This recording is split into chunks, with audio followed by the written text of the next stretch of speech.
Welcome to Renewable Academy. In today's video, we're building an easy, beginner-friendly, and budget-conscious solar power system. This setup is perfect for anyone looking to get started with solar energy. It's affordable, uses high-quality components, and requires minimal tools to assemble. You'll only need a couple of screwdrivers, a 10mm socket, and either an impact gun or a regular screwdriver for mounting. The best part? You can build the entire system in under an hour. Let's start with the heart of the system, a server rack lithium iron phosphate battery.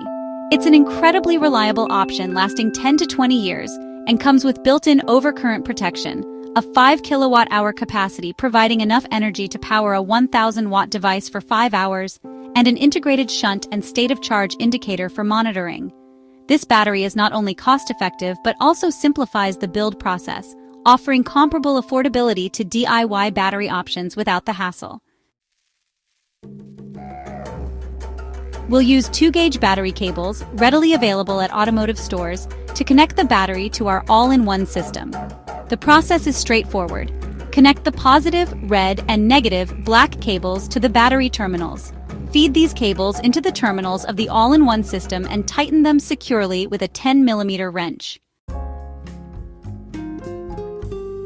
The Growatt all-in-one off-grid system we're using integrates everything you need: an inverter, a solar charge controller, an AC charger, and additional features for a seamless setup. Next, we'll connect the solar panel input wires, positive and negative, to the system. It's important to ensure your solar array voltage doesn't exceed 145 volts DC, which could damage the system. For simplicity, I recommend a single series string of solar panels. This eliminates the need for a combiner box and keeps the system straightforward. In this example, we're using 800 watts of solar panels producing 85 volts, which is safely within the system's limits.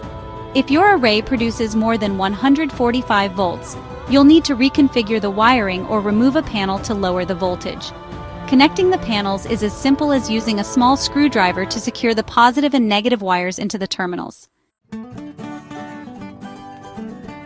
Here's the step-by-step process. Connect the battery to the inverter. Connect the solar panels to the system. Attach your AC loads to the output terminals. The system has 2 sets of terminals: AC input, optional for charging via AC power, which can be ignored if using solar exclusively, and AC output for your appliances and devices.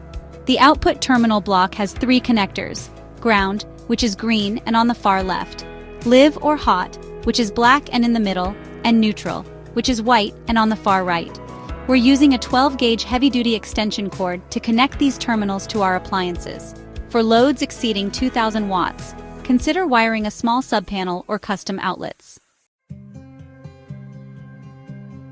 Here's the cost breakdown for the setup. All-in-one system, $770. Battery, $1,500. Battery cables, $20. Solar panels, approximately $500. Total cost about $2,800. An excellent value for a system capable of powering an air conditioner, refrigerator, and other essential appliances during a backup scenario. For home use, I recommend a 48-volt system for better efficiency and smaller cable sizes.